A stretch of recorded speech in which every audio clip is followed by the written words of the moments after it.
So we're delighted to welcome today Jane Henderson, the Secretary General for the International Institute for Conservation, and she's going to give the first in a planned series of talks on environmental monitoring. And there really is no one better to help us make sense of those sort of wiggly red lines. So I will pass you all over to Jane, and thank you very much again, Jane, for coming today. So happy St Andrew's Day, which I believe it is today, isn't it? And I will attempt to screen share. I would appreciate a little bit of feedback somewhere whether this is working. Yes, all fine, thank you.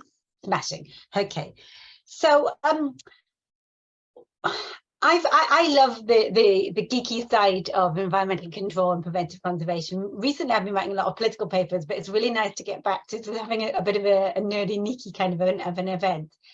But one of the things that people, particularly when they're engaging with conservators, sometimes find frustrating is the kind of nebulous answers that you get when you ask questions about what a good environment is and what a stable relative humidity is. And that's, as we begin to discover over the course of the next half an hour, because it isn't a very clear answer. But I think that whilst very clear answers are very reassuring, they're not very informative. So hopefully what we will do is understand the stuff, the thinking that goes on, and from understanding the thinking and the numbers, hopefully you can make quite clear answers in your context. And this is important because I was told to refer to this British standard, but also something that your organisation sort of stands for is that the preservation of archives is part of your core functions. And I like the fact that you've identified that it's a big thing. It involves people, it involves skills and risk assessment, and it is a human thing. But also that it's often undertaken with limited resources, which is something, having worked almost entirely in Wales, I'm a bit sort of au fait with. So that's a positivity. Right. Before you can really understand environmental levels properly, you need to understand the difference between an organic and an inorganic material. I just picked these two because I find them cute. And this, to me, is one of those indicators whether you're reading a source that is useful or not useful for making decisions about environment. On the left, we have something made of stone, so stone and glass, slate, anything that wasn't really alive is inorganic. Anything that was made for something which was alive, wood or bone or wool, or particularly important for you, cellulose or paper or parchment made of skin, those things are organic. And our inorganics and our organic collections respond in very different ways to the environment. Organic things, basically because they were alive, absorb, they take in moisture and they let it out again. And when they take it in and let it out, they change size as they take more moisture in, they get bigger, and as they let it out, they get smaller. Inorganic collections, I always call them the extremists. They are stable, stable, stable, stable, unstable. There's a very specific point. Someone can spend a PhD and give you the answer. This is the point at which it becomes unstable. Whereas with our organics, it's like, I'm happy, I'm pretty happy, I'm really getting unhappy, I'm really unhappy, I'm really, really unhappy. So organics, I shouldn't personalize objects, but you know what I mean. So organics have blurred lines, but broader set points, and inorganics have very, very sharp lines normally between stable and unstable. And this is useful for when you're defining and protecting your collections. For archives, you're almost always working with organic collections, and your inorganics are exceptions, which tends to mean that you condition your environment to your organics, which makes perfect sense. And then you just manage the exceptions in local ways, microclimates, boxing, that sort of thing. Now, when we're going to understand the environment, we have to understand both the temperature and the relative humidity. Understanding the temperature is easier. We are pretty good at understanding temperature. Right now, I'm freezing. I've got my hands wrapped around a mug. But people are pretty temperature sensitive. Your visitors, your users, they will complain if the temperature drops below what they're used to. And we tend to sort of, I think because it's important to us, I do think we sometimes overstate the importance of temperature. And I'll talk about where it matters and where it doesn't.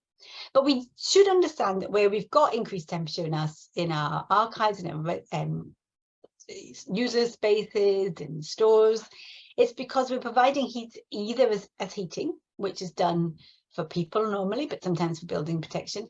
And then things that are going on inside of our organizations will add to the heat. So if we have lights and equipment on, if you've got a lot of computers, that will add to the heat. And this is where your energy efficiency stuff works well, because your energy efficient equipment will generate less heat. So it's a really good alignment between things that we want from an environmental perspective for the planet and things we want from an environmental perspective for our collection. So highly energy efficient things. If people are stationary, which they tend to be much more in archives than they are in, say, an historic house, then they are going to give out less heat, but they're also going to feel colder. And thinking about how we manage that is incredibly important as part of our management plans. And obviously we get heat through the buildings from the sunshine. Now, I want you to all study this equation, and there will be a test at the end whether you can remember it. And this is the Uranus equation, and this shows us how temperature affects preservation. But what you really need to concentrate right in the middle is picture my cat. Here he is, called Jones, and Jones, like all cats, has a moment. Which we don't have Jones anymore, but I love this picture of him so much. But you know, 1 week it's I love fish. Next week, I don't love the fish flavour at all. I won't eat it. And Jones has a basic understanding of the Uranus equation. So all of us should really. If it is winter time, Jones can tough it out, because I get home, the food is still cold, it hasn't decayed. Jones knows I'll crack and change it. I'm the one that doesn't crack, he's the one that cracks. In the summertime, on the other hand, if Jones refuses to eat the fishy flavoured food, I've only got an hour or so before the kitchen starts to stink. So then I crack and I have to replace it. So in the high temperatures, organic materials decay faster. And we know this. We keep things in the fridge, we keep things in the freezer to make them last. The British Library keep things in the freezer, not so much sausages and more, lots and lots of paperback books. So what we know is that lowering the temperature reduces the rates of decay. And that's what the Uranus equation tells us. And that's the argument that you have to have with your cat. And sometimes then, well, eat it very happily. So that is one of the main reasons why we worry about temperature. And that is a pretty simple thing. The colder it is, the more stable it will be, your objects, in a chemical sense. So everything organic is going to be more stable at lower temperatures. And even decay equations in inorganic objects will normally slow down by dropping out temperature. There are some things that are specifically temperature sensitive, like wax seals is probably the main things that you will have. Don't suppose that much Limoges in archive collections. Anything with old adhesives. Anything which basically you might be familiar, you know, when they get warmer, they don't melt, but they start to move. It's called the glass transition temperature. But as soon as they start to melt and slip, that is with the potential for things to move all apart. So particularly if you've got seals hanging from adhesive, they might sort of slip down off. Also, higher, warmer conditions tend to encourage pests as well. So that's something that we don't want to have. So by and large, what we are doing is managing our temperature and largely going lower. Lower is basically better. The issue about whether fluctuations of temperature matter, I'll come to once we've talked about humidity. But it's not in and of itself necessarily such a big deal. So mostly just think, yay, we're in Scotland, it's naturally cold, let's use that to our advantage. I feel I can say this because I grew up in Dundee. Okay, so, Botty Ferry. So what is humidity? That's the other side of the equation that we're going to look at today, temperature and relative humidity. But we're going to start with absolute humidity, and that's absolutely easy. The absolute humidity is just the amount of water in the air. And that is by and large what engineers that you work with will deal with. And I'm going to tell you the same thing now with, I think, 4 different slides. It's the same information because we're all different learners. And this is a critical concept.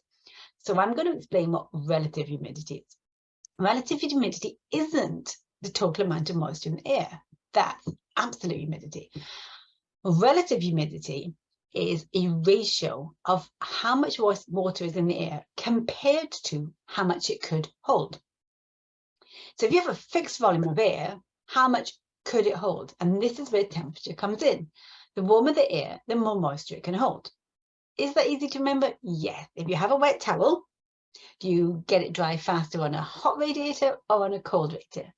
You get faster on a hot radiator because that heat can take that moisture into the air. So hot air can hold more moisture. So the same amount of water in that hot air will be a smaller percentage compared to what it potentially could have. Now, if we were in a group and I could actually see you, I'd be asking you, do you understand that? But hopefully you do. But if not, here's it shown as an equation, if you prefer equations. So our percentage relative humidity, this is exactly the same information, is the amount of water in a given air over the maximum amount that water can hold. And if you think about it, hot air is going to make that bigger and bigger. So the amount that the air of water that air can hold. So if you think like what's 1/2 to 1/4, 1/2 is more. So if I make this 1/10 or something, so the bigger this number is, overall, the smaller the relative humidity is going to be. If you didn't understand that, but you understood the previous sentence, it's okay, because it's the same thing. If you haven't understood either of these two, but you understand these ones, that's okay, because it's all the same thing.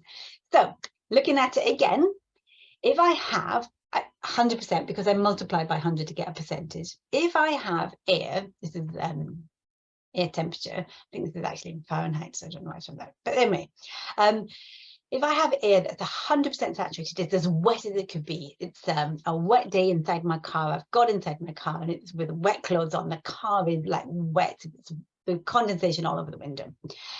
If I raise the temperature in the car, even if I don't open the windows, even if I don't get rid of the water, what I'm doing by raising the temperature in my car is making it possible for that air to hold more moisture.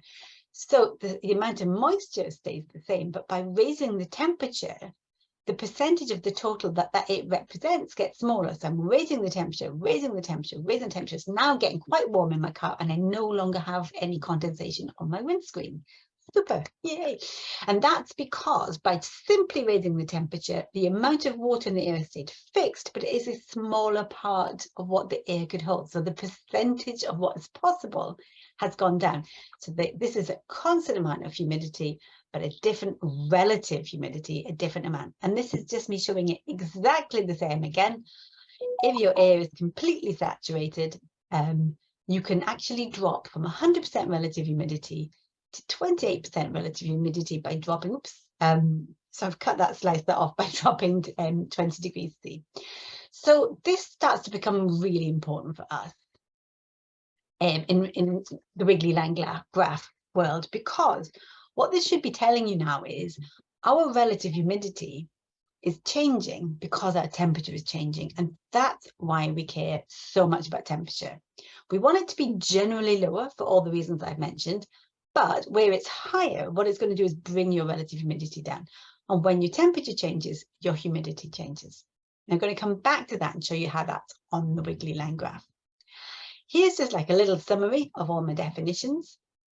And I'm going to give you a minute to pause because I'm just going to add another complexity in a second. Now, relative humidity, that's the thing our organic objects respond to. That's relative to temperature. Absolute humidity, total amount, is what engineers will tend to measure if they're delivering you HVAC. They don't understand, almost nobody cares as much about relative humidity as we do. So when you're working with other people, you have to go on and on about this. However, neither does exactly tell us about moisture content. And because you guys are all in charge of large archive collections, which will have a lot of organics, you've got to get to grips with a couple more difficult concepts. So moisture content, and if anyone's watching this on the recording, like on Dave later, if you haven't understood it up to now, I'd watch it again until you get this far, because I'm just going to add some more complexity. So moisture content is not the amount of moisture in the air here, but the amount of moisture within our bits of paper, within our boxes of records. How much moisture is our paper holding? And that's the moisture that is absorbed from the air, and it's swollen. Now, the higher the moisture content, the more tasty it is to bugs and mold and that sort of thing.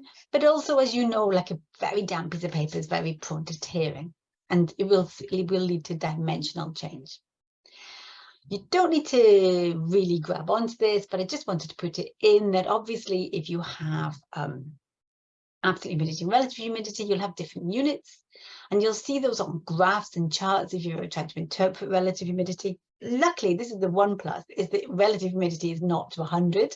So that's an easier scale, whereas our absolute humidity is the amount of moisture in a fixed space. So that will either be grams per cubic meter. So it's always going to be like a quantity of moisture in a space, in a volume. It's quite hard for us, I think, to think of water vapor as kilograms, but that is how it's described by engineers. But it's still like a kilogram of water. That's a litre of water, isn't it? Somebody can correct me. In a kilogram of air. Oh my God, that's so hard to understand. But it's easier for us to think of like a few grams of water in a meter cubed. But it's the same thing. It's a volume inside of a space. Luckily, we rarely have to deal with it. But what we do have to deal with is the moisture content. And the moisture content is how damp our objects are, not how damp the air is. Most of the time when we're going to do measuring, which I'll get to, yes, I've still got time. When we do measuring, we're going to measure how much moisture is in the air. Most of us don't have the capacity to measure the moisture in our objects. And that means there's always a little bit of dislocation. And I want to explain that dislocation because it's important. Partly it tells you why things are going wrong, and partly it does give us a little bit of an opportunity, a little bit of an opportunity to wiggle things around. So I'm just seeing that Linda's put a question up there, like explain everything. Oh no, I'll answer that in the Q&A. So in the relative humidity situation, if you go from naught, which is bone dry, up and up, and here's the kind of aeroplanes, you know, when you've really got scratchy eyes if you wear contact lenses, and up here is your sauna, or your very, very wet bus on the bus ride in, whichever. I prefer the sauna, but you know, that horrible thing when the bus just makes you feel damp, right up here. So as the relative humidity goes up, as it gets damper, not surprisingly, the moisture content of the object goes up. So it goes up as a percentage, how much wet is in my object. So that makes sense, doesn't it? But what is interesting, you'll notice this is not a straight line. So it's not a linear relationship. So it's sharper here and it's sharper here. And that's important to us because what that means is around here, between, and these are starting to sound familiar, numbers say 40 and 60, the difference in moisture content isn't as dramatic as here. And I'll show you that with my extreme high-end PowerPoint drawing technique. So if I take my collection from just below 50% relative humidity and I increase the air humidity to just below 70, then if you look, that is going to increase the moisture content on my object. And that I can compare that on this side. It's about, I don't know, 9 to about 13. So maybe was that a 4% increase? Oh, that took me a long time. So a 4% increase in moisture content isn't great. It will see the object swelling. But if you compare exactly the same change, and I promise you I just copy and pasted that exact same amount of increase in relative humidity, you can see that has a much bigger impact in the increase in moisture content. So what am I going now? From about 13 to about 20, so maybe 7, kind of twice-ish. That's bad math, I know. But you can see it's like significantly different. So you're doing nearly twice as much damage for the same amount of relative humidity change, because you're doing it at the extreme ends. And this is so important for us. Our organics are our moderates. They like middle type positions around about 50%. But they are much more sensitive to change when it's either quite dry or quite wet. And that's really important. So this is one of the things, like I see fluctuations on my graph. Should I worry? Well, are they fluctuating around 50? So 45 to 55 or 40 to 60? 40 to 60 is here to here. That's not nearly as bad as fluctuating from 20 to 40. It's going to be a huge shift, or 70 to 90. So that starts to give us a sense of where do we panic? When do we, press the stop button? Told you what something was, and I've told you why it's important. If you have had enough science, have a little break, tune out, grab a cup of tea. If you haven't had enough science, then stick with me for one more slide. I will come back and show you some pictures of objects in a second. But this is another concept, which is quite an advanced concept, but I feel that I've seen more in archives than anywhere else. And this is the concept of buffering. So if you have a lot of organic objects, then I'm just going to show you exactly the same thing I showed you before. You increase the relative humidity on those objects and the moisture content goes up. So they absorb a lot of moisture. Now, if you've got a small space with a lot of books in it, or a lot of library and archive collections in boxes, they're absorbing the moisture from the air quite effectively. If I have like a museum gallery with one, one little lovely beautiful wooden statue in the middle, it'll absorb moisture because it's organic, but it won't absorb that much of the room's moisture. However, you go into an archive store, densely packed, all your mobile racking, everything, boxes and boxes and boxes, then each one of those is absorbing moisture from the air. And what they actually do is dry the air out. Now, because they dry the air out, the relative humidity falls. And that looks quite good. Yay, the relative humidity's gone down. But what it actually means is that your objects have absorbed moisture from the air. And this is where the gap between what the air humidity is and the moisture content matters. And if I was doing museums 101, I might skip this because museums don't have this dense packing. But because we're here in archives, I can't skip it because it happens more in archives than anywhere else. So what you might see on your Wiggly Line graphs might be quite reassuring, but it might be the case that the air is quite stable because your objects are sucking up the moisture, spitting all out, sucking up, and so your objects are absorbing and desorbing moisture. And that absorption makes them get bigger and the desorption makes them get smaller. So they're getting bigger and smaller. So you're getting a lot of pressure on your objects. And that's not entirely being reflected in the air conditions. This is quite a difficult concept. I completely agree. What I would say for those of you, if this is a bit of a, oh, this is a bit too far, is being able to spot that this might be happening, which I'll show you on a graph, is all that matters. Because if you spot it might be happening, then you can get some help and get someone to come and say, I remember this weird thing that Jane was saying, something to do with buffers. Here's my graph. Do you think that's what's happening? That's what I'd like out of you. So the idea that your airspace is full of organic materials. When it gets damp in that store, the organic materials are absorbing the moisture from the air and drying the air out. So it's not showing on your data loggers. Okay. And so relative humidity in a rush, very difficult to do. The other thing that we do know is that things get wet faster than they get dry.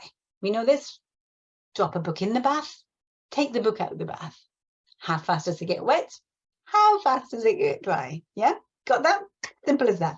If things get wet, as the relative humidity goes up, they absorb more and more moisture. And as you can see, it's flatter here. We saw this line earlier. That's all good. Yay, it's getting very, very wet. Say I dry the space out. So this has really come up in archives where you've got, say, an external store. I don't know, it's always external stores, but you've got a wall, outside wall, badly maintained on the other side. So there's some water running down it. The objects, the archives are getting damp and the humidity's gone up and they've got dry. You might then run a dehumidifier in the room and you dry the room out. What you'll find is because things get dry slower than they get wet, the relative humidity won't come down as fast as you expect. If you leave a load of dehumidifiers in the room, eventually the moisture content will come down. But what it means is if you have a damp space and you run a dehumidifier or some kind of system for a little while and then let it go, it'll stay up much, much higher than you might expect. Which word am I looking for? Expect. So that's just one to watch out for if you've got drying cycles. Particularly, I find this comes up in libraries behind books and archives in the racking pushed against the outside wall, where they never really get a chance to dry out. So again, the air, things in the middle of the room might dry out, but things at the edges don't. And I've even seen this across a bay with the things in the middle. Ah, thank you, Maria. Yes, I did it. So this is my graph of the hysteresis. So yes, it's absolutely true that they absorb and desorb moisture not at different speeds. And it's so, so important. Just keep it. This one's easy to remember. To think book, bath, book. Which way is faster? So if it's damp overnight, your objects will stay damp, possibly all day, even if the air inside your repository is suggesting that they should be dry. So I've mentioned a few times, I'm just going to show you a few pictures. Organic materials absorb moisture, they get bigger. If you put more air in a balloon, it gets bigger. If you put more water in your organic, it gets bigger. And you can see here how that causes cracks in the wood here. And the way that things crack when they shrink back down is because they absorb the moisture and they experience some form of damage. Some slightly different damage depending on what organic materials are, but everything with a cell structure, the cells tend to collapse. And then when they dry out, they're smaller. And so if you put them through cycles, they'll crack more and more. Now, the interesting thing is, this is a windowsill, an historic house in Wales, so obviously we get plenty of rain. If you do the same amount of drying and wetting to this as it's had in the past, it won't get any worse. But if you fix it, then you can start the whole thing going again. You'll see wet and drying cycles really taking place in things where you've got combined organics. I just use these pictures because I like them. Veneer, so you've got wood put into a box in different ways, and each one of these pieces of wood is absorbing moisture and getting bigger, and dissolving moisture and getting smaller. But because they're doing it against each other, they're pushing up against each other and causing flakes. And I think you can always see it well in a veneer. That's why I like it. But it will also happen in a combined organic paper document. Obviously, you'll have seen this as well, that some objects, particularly when they get warm and wet, they will do this. This is parchment. You'll get this cockling, which is largely irreversible. So high levels of moisture will have specific effects on some objects, which I'm sure you have seen. So you just need to keep them below the point at which they do that. And the way that paper expands and contracts will be dependent on the type of paper that you have, how it's made. So like a well-made laid paper will expand and contract widthways, so that like a tree trunk, the tree won't get any taller, it'll get wider. So if you imagine the paper, it'll expand and contract. Expand and contract widthways much more than it will expand and contract lengthways. With the cheaper paper, which is pulp, there's no alignment, so you'll just get more three-dimensional stretching and shrinking. And then if you have, say, a bound book like this, what you've got is you've got the threads. And what happens with the thread, because of the ply, because they're twisted, it's a bit like the woolly jumpers that you put in the wash by accident. When they expand, the twist actually tightens. So this is why you get a situation where, although they're expanding because they're organics, the threads are actually tightening, they're twisting, and you can do quite a lot of damage to bindings from that. So this is why we see relative humidity and temperatures being so damaging, is that as the temperature, if temperature is causing relative humidity change, humidity is going up, the object absorbs some, humidity goes down, the object desorbs some, and you might not have changed the amount of moisture in there at all. So there's also mold, which we don't like. It's always bad, isn't it? If you get to humidities of starting to get above 70%, then you start to increase your risk of mold growth. It depends how stagnant the area is. Again, if you go back to your repository, especially if external repository with a cold wall and there's no air movement, you're going to get much more likelihood of mold than if you have a castle with some arrow slits and it's raining. We get quite a lot of these in Wales. Why am I allowed to talk about this? Because the air is always blowing through, you don't have as much of a problem with mold because it's not stagnant air. So it's a really useful thing if you do have a flood to get that air movement going straight away, because I mean, obviously you have to make sure you're protecting yourself, but if the mold hasn't started to grow, getting that air movement will help prevent that. And of course, with moisture, you will all recognize tide marks, which is another particular problem with actual water getting into an object. That's less from relative humidity and more from actual sources of moisture. But sometimes you get actual sources of moisture from condensation. So, you know, it gets so wet from the air that the condensation appears, like I mentioned on the car windscreen. In organics, anything metal can be affected by salts and corrosions. Not a huge thing for you, but I mentioned it because they're book classed. So, wiggly line graphs. If you don't change the moisture, if you put the temperature up, the humidity will go down. And if you put the temperature down, the humidity will go up. So if you imagine the temperature is a red pen, temperature down. Imagine the humidity is a blue pen, humidity goes up. So now, start to imagine those wiggly line graphs. There we are, other way around, temperature up, humidity down. So if you see a wiggly line graph where the temperature is doing this and the humidity is doing that, that means that the temperature is driving the humidity change. Now, you never get a graph that looks exactly like that, but you can recognize that pattern. That is a temperature-driven humidity change. And this helps us to understand the pattern. You can see a pretty flat temperature here and a pretty wiggly humidity. Then that's not a temperature-driven humidity change. That is humidity changing all in of itself. That means your absolute humidity is actually changing. And a lot of people have equipment where you can see the absolute humidity data as well. And that's also very helpful to look at. But it's a step too far for the amount of time I haven't got today. So you can look at your graphs and understand them from what I've told you. I've given you all this theory because I think it really, really helps to understand the graphs. If you see the temperature humidity going up and down in opposites, it's temperature. And therefore you solve the problem by solving the temperature. assuming that the middle line is rough. So that's a graph that roughly shows that. If you've got them doing this and then one of them goes off on its own, that means you've either got more or less water. So if the relative humidity suddenly starts not following a pattern, so you can hear suddenly it's not following a pattern, that means there's some moisture. And you know how you find where that moisture is? You go and look for it. Just go into the space.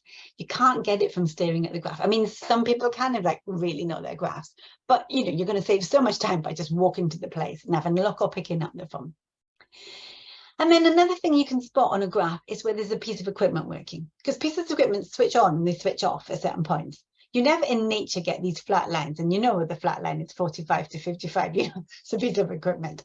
So, and then you can see here on and off, on and off. You can see lots of little tiny things. I call this a sawtooth graph because it looks like, you know, curls up straight down. That means that something is being switched on. How do you know what that is? Oh, again, phone up, go look. You can't get it from the graph. Again, maybe you can, but most people can't. So if you have this situation, do you stabilize the relative humidity by changing the temperature or changing the amount of water? I can hear you all shouting from Scotland, you changed the amount of water, Jane, and you were all right, 100% pass. So if you have a graph that looks like this, the solution is temperature management, not humidity management. And that is something we can do by evening out temperature changes, by having it slightly less hot in the daytime, perhaps maintaining a background temperature at night. If you're working in local authority, that is going to freak them out, having any heating on at night. But it stabilizes, the building mass starts to absorb the temperature and it makes it actually quite less uncomfortable.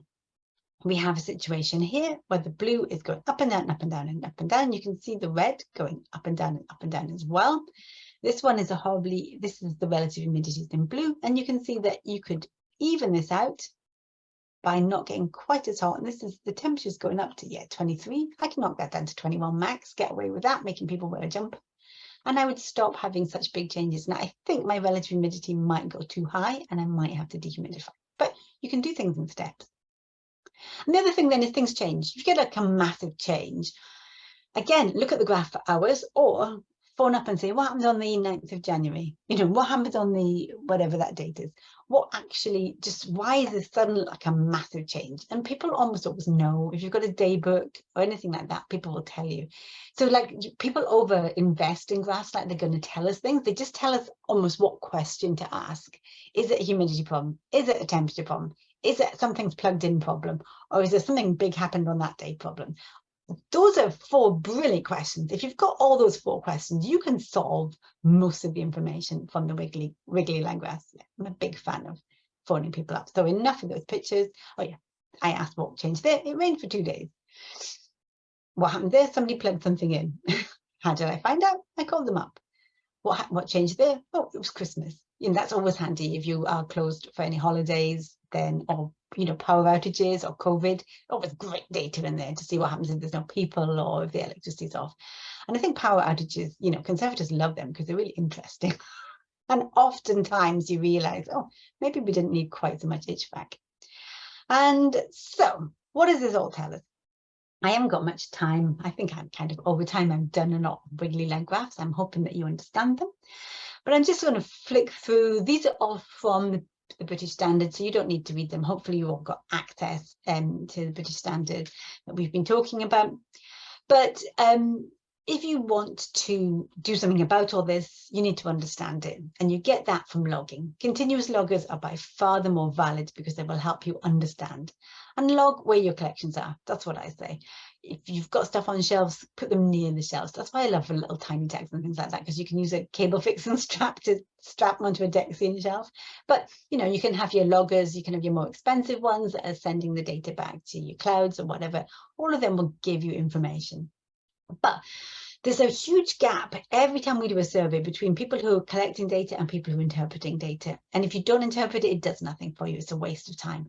And I think that with the cost of living crisis and everything, if you've been collecting data you haven't been using, I don't know how long anyone's going to keep paying any of us to do that. So if you are collecting data and you're not interpreting it, if you're not presenting at least an annual report up from where you are, not at least doing a monthly cast your eye over for really big danger signs, then this is something that is genuinely a waste of resources. And none of us have got the time, capacity, or money to do things which are pointless at all at the moment, have we? So if you're doing monitoring, interpret it. If you can't interpret all the data you're collecting, collect less data and interpret it. Without the interpretation, it's pointless. And what you can do, this is all just stuff in the standard, they say to do it continuously. That's very good. If you're a building management system, if you've got suppliers and they're telling you what the data is, do your own independent data collection as well. Sometimes they put things like in the return air ducts, and unless you store your collections in an air duct, then that's not hugely informative. It's perfectly validated for them. They're allowed to know that. It's very helpful. But we want to know what's happening on our shelves, you know, in our boxes. So let's find that out. Just to remind you that just because you're monitoring something doesn't mean, I like a bit of a cat, cat science. Just because the cat knows it's warm doesn't mean the cat is controlling the environment. Whereas my buckets full of umbrellas, that is controlling the environment. So don't get the two things confused. And, you know, if you're going to develop an environmental management strategy, it should give you some clear ideas of what you're going to do in terms of humidity. Most of you will have organic collections. Most of you should be pretty relaxed about stuff going on in the middle and pretty stressed about stuff going on at the edges. Hopefully I've explained that. So it's not just saying that this is the maximum amount of fluctuation we'll tolerate, but these are where we'll tolerate them. That means also that we can maybe drop some temperatures, because temperature fluctuation that's not causing humidity fluctuation is no bother at all. And then we're going to set targets. I'm not going to show many of these slides, so everybody just close your eyes while I whiz through the 20,000 slides I haven't got time to explain, because I'm out of time. I think I said I produced about 4 hours worth. Just say if you are setting targets, remember a bigger target is easy to hit and easier to hit. And that matters to me because if you're looking at energy efficiency, if you're looking at sensible things, if you're trying to get inside of a small target, it's going to cost a lot of energy to get in it. And then if you say run out of money completely and then you have nothing, you're going to achieve less than perhaps achieving a wider target that you can actually sustain. But bear in mind what I've said, you can allow a reasonable amount of temperature dropping, you can allow some temperature fluctuation, just work on not hitting those extreme relative humidities and work on those cold spots. If you want to, you can learn to do psychometric charts, which I really, really love, but I'm not going to talk about too much. If you look in the standard, they'll tell you about various temperatures, always quite complicated, but you'll see here that more temperature is generally bad. So there's no specific answer on temperature. And there's no specific answer on humidity, but it is, again, useful to know that if it is cold and low humidity, things will last much longer than if it's warm and high humidity, because there's so much more energy in that situation. I am going to stop there because I think I've spoken over my time. That's right, isn't it? Yes, but I think everyone would be happy if you were to continue, if you do want to say anything else, Jane. Oh, I'm going to flick a few more slides and then just do a last one. I'm so sorry. That's okay. That's just what's in it. Not going to show that. So, relative humidity targets. For inorganics, low is better. For organics, avoid mold. For organics, fluctuations in the middle are okay. For organics, big fluctuations in the middle, absorb and desorbing a lot, are bad. For organics, big fluctuations at the edge are really bad. And that's why there's no simple answer, because but we can, and we always end up doing, saying, hit those middle conditions. But I would not bankrupt my organization for a change of, 52 to 54 versus 50 to 56. There's so little benefit compared to what else you could spend the money on and all of our future sustainability, that unless you've got something really specific like parchment, where you know it's particularly sensitive to a particular set of conditions, generally aim for broad, sustainable, mid-range, manageable, because delivering it consistently is worth more to your collections than delivering it for 60, 80% of the time and then not being able to afford it for the rest of the time. Right, I was going to make you look at psychometrics, but I'm a really bad person for them. You're not meant to really use localized control equipment according to the standard, because it's not as reliable as HVAC. Try and go for passive buildings, but nonetheless, if you've got a few inorganics, putting them in a box isn't that bad. You've got a localized damp spot, running a dehumidifier isn't that bad, as long as someone's going to empty it, which is a big if, or getting a plumbed in one, which is a little bit more achievable.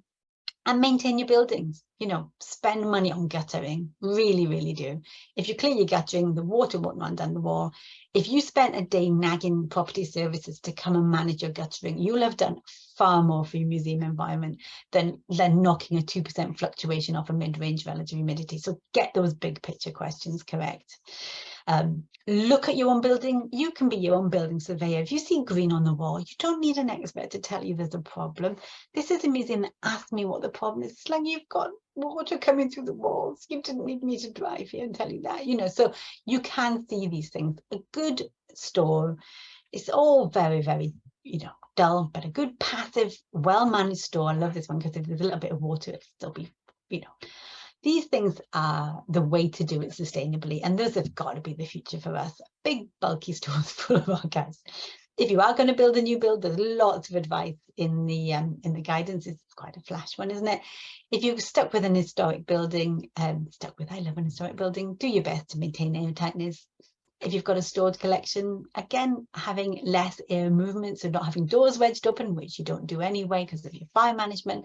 But, you know, just reduce the amount of travel through a stored space if you possibly can. They've done it by making it into a display case. And then, yeah, I've got the end really. So I am now available for questions. I just wanted to say that if you are interested in the International Institute of Conservation, do please consider joining and getting involved. We are working on conservation standards and recognition for conservation worldwide, but also working on sustainability and making conservation recommendations align with where I think many of us want to be in terms of, you know, planetary sustainability. We should not be seeing cultural heritage and the planet as in conflict. We've got to build, sorry, this is about getting political, but I really believe that we can manage our cultural heritage collections in a way that's also meaningful for managing the planet.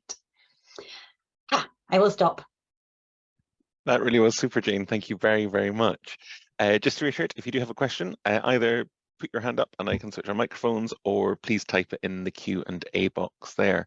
I'll give people a moment to collect themselves, and just thank you very much again, Jane. That was, the analogies alone were very, very useful, and sort of, especially with cats, I think that's always useful for making people think about things better. We have had a couple of questions in already, and so I will sort of begin with that. There is one around sort of the COVID, and there have been concerns over plant air circulation measuring ventilation. Can you offer any insights here on professional approach and any concerns archivists and conservators should consider? Oh, there's raised hands as well. Cool. So what I would say in terms of the COVID things, first of all, make sure you get your own head clear between air movement and ventilation. Collections don't breathe. You don't need fresh air for collections. People do breathe. They do need fresh air. So when there's nobody in there, you can have air movement. So make sure you're always locking down at night. There's no air recirculation. And again, if you're working with people who've never worked with our kind of collections, that's really worth going through with them, because then we don't have to use any energy to maintain, or minimal energy at night. However, we do have to have ventilation for people. People are still the priority. So having ventilation at some level is important. Now, archives, you're pretty good at zoning so that people aren't, you know, in the stores that often. In your public reading rooms, it might be just a question of not keeping your collections in the spaces that are ventilated. You can, of course, condition the air before you ventilate it if you have a building management system, and you can do that, you know, through plans and plugging it in. But you can also ventilate through the building with a slightly conditioning way, because do you remember I mentioned about keeping the heat on at night? If your walls are warm, then even as the air comes in, it slightly warms and slightly dries. And, you know, you're mostly in Scotland, so it's mostly raining outside, isn't it? Although Dundee was a bit drier than Cardiff is. But even so, as it comes over those warm walls, it's conditioning to some extent. So maintaining like a background heat will actually help with bringing in your fresh air and sort of slightly conditioning it. And obviously then if you've got ventilation, a lot of ventilation, look at your management. Do you have to do retrieval? Can you do retrieval in closed hours or with just 1 or 2 people, so you don't have to have people sharing spaces, and sort of manage it that way through. If you've got carbon dioxide, carbon monoxide monitors, then you're going to follow them, because that's an indication of how many people in this space. And to be honest with you, you know, they're not going to stay awake if the carbon monoxide levels are high. It's like kids in a classroom, you'll all start dropping off. if that's the case. But it's also useful because Deborah had asked me about the speed of change. If you bring, I don't know, a piece of oak into a reading room for 10 minutes, it will have a negligible impact. If you bring a piece of parchment that's been at a high humidity storage into a really dry archive room, it's going to dry out pretty quick. So the speed of change matters in terms of how quickly the moisture content equilibrates. How quickly does that moisture content get to like what the air would suggest it was? So that's why I showed you that awful hysteresis curve. If you put them in damp air, they absorb moisture and they get damper and damper internally. The bigger mass they have, the slower they're going to absorb moisture. So if you bring back, if you've got a box of things, if you've got archive records in a box, a cardboard box, and no one's done that weird thing of drilling holes in it, you've got time, you've got buffering time. I haven't seen your box, so I can't tell you exactly how long, but you could probably bring things out in a box for an hour and put it back, and the inside of that box will barely change because they will buffer to some extent, depending on what your box is. So sometimes we want to sort of cheat the change thing by getting things out, using them, putting them away before they really have time to equilibrate, to get to the environment that they're in. If you are going to have things out for hours, then you want to bring them out, say, and equilibrate them gently and allow them to change slowly. If somebody needs something for 10 minutes, you might just try to get it in and out before it equilibrates. How long does everything take? It depends how big they are. If you've got a piece of oak, you're talking weeks, if not months. If you're talking a piece of paper, you can probably sort of see that. Once you're over an hour, a single sheet of paper will definitely have absorbed moisture. I don't know if that, Deborah, is that the question that you were asking? Oh my goodness. So there's plenty of questions now coming in, I'm afraid, Jane, just to... Oh, sorry, I did not have the screen of questions. That's okay. I'm happy to read them through. So how do I know the flattish lines on my RH graph are due to good environmental control or due to the absorption of humidity by organic archives? So what they'll do is one will go up and the other one will follow, and there'll be a slight delay. So you will see the temperature, or the temperature normally goes up, and the other one follows. So the two move in the same direction. So they're doing this with a slight delay. And if you see them both moving in concert with a slight delay, that's the sign. And that suggests also they'll not look that bad. So there'll be like a little gentle wave, both going in the same direction. And you'll be thinking, oh, I thought it was worse in here. Those are the two signs. You thought it was worse, but the graph is saying it's not, and they're following each other. So I go to Francis. Hi, I was interested in buffering in archives and how archival items and packaging take and hold moisture from the air, which may make the readings from the monitoring misleading. Buffering. How can you spot that this is happening? That's the same. I was wondering what to do about. So Francis, yes. So half of it I've just answered. If you'll see it with a gentle but mirroring pattern. And don't worry about it. In a sense, it's pretty good. It's not a terrible thing if your packaging, if everything's in a box, in a cardboard, in an organic packaging material, it's going to do the job. You can log inside your boxes. I always think that's quite interesting, just to see the difference between inside and outside. Because you'll get a sense.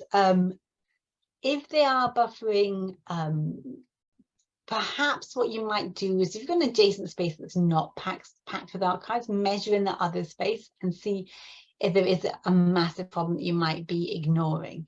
So if you think about it, our archives and the packaging and the storage systems are all buffering the environment.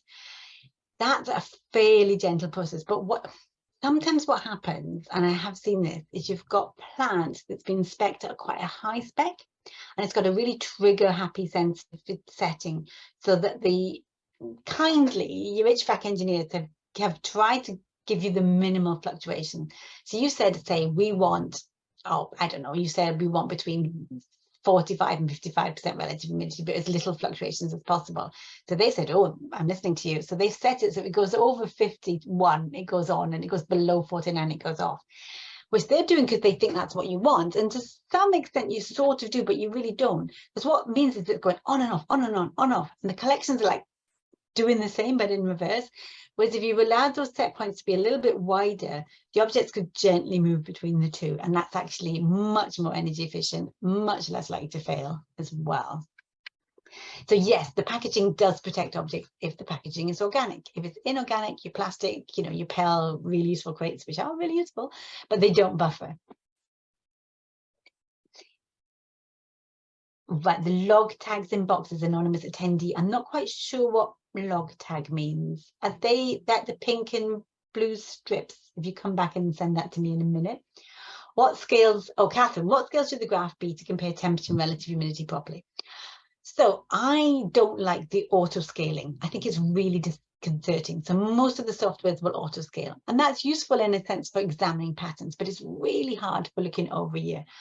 But I'm old school, you know. I called my kid's phone a handset, and he didn't stop laughing at me for about 3 hours yesterday. But I set them to thermohydrographs. So I set my humidity from 0 to 100 as a standard, and then I would set my temperature for basically the ranges you experience. So if you don't ever get below freezing, I'd set it to 0 to, the warmest I've seen in the Welsh Museum was about 35 in an entrance gallery, which was full of glass. You probably don't get 35 very often, I'm guessing, but set them from 0 to 30, 0 to 40 if you've got high points.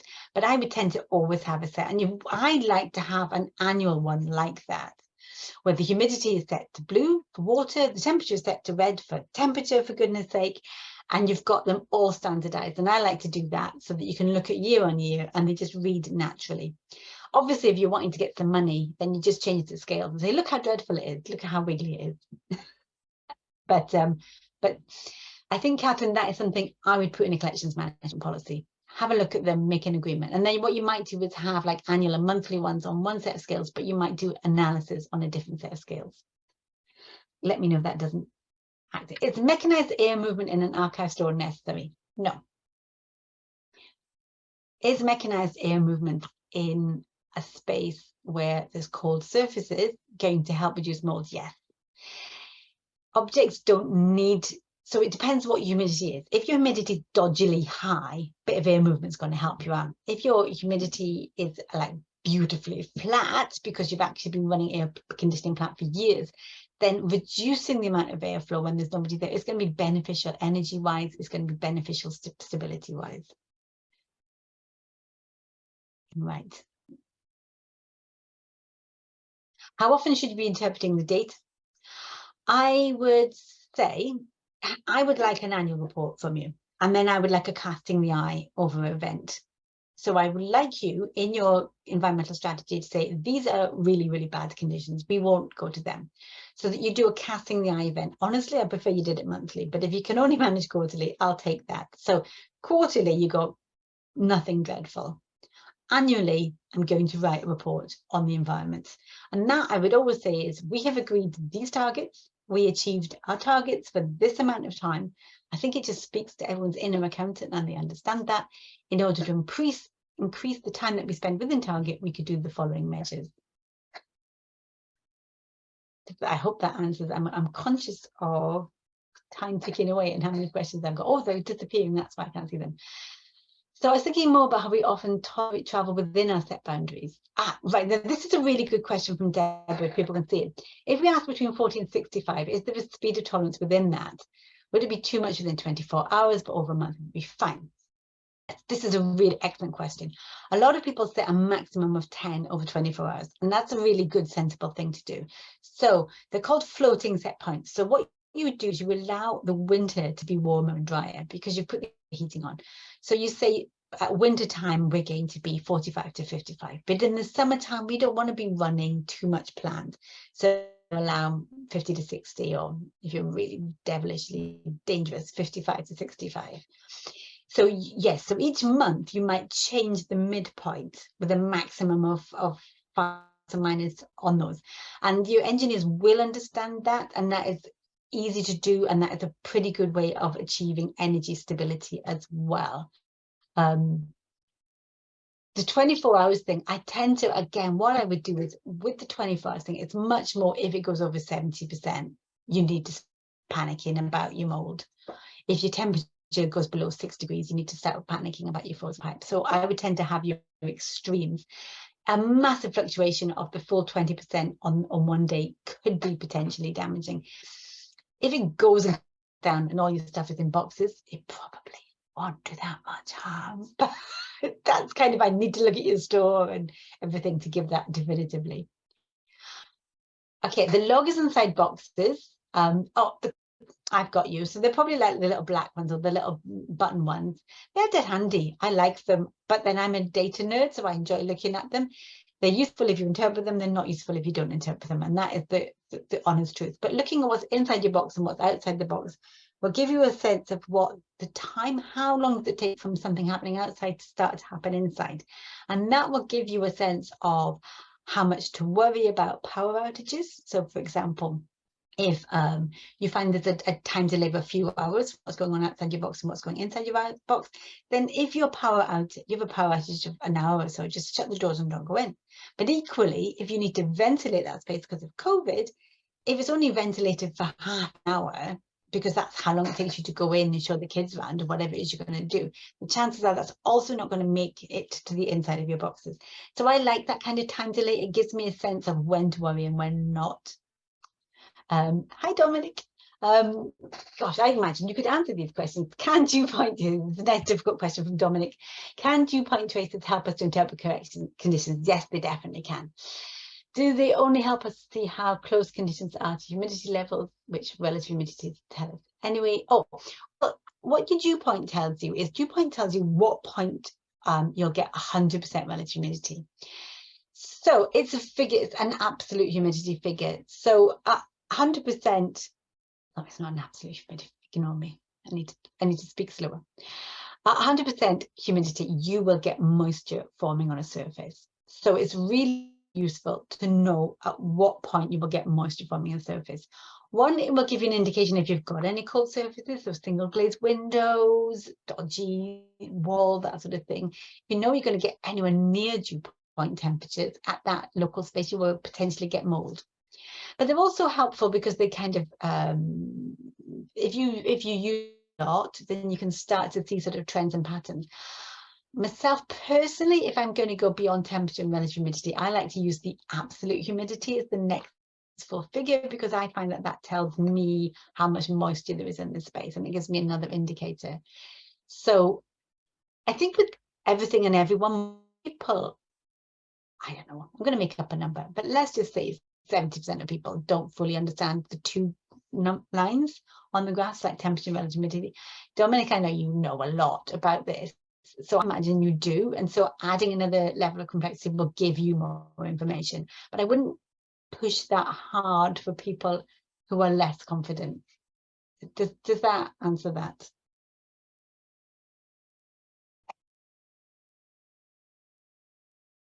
I don't know if you had hands up because I couldn't see that. No, it's okay.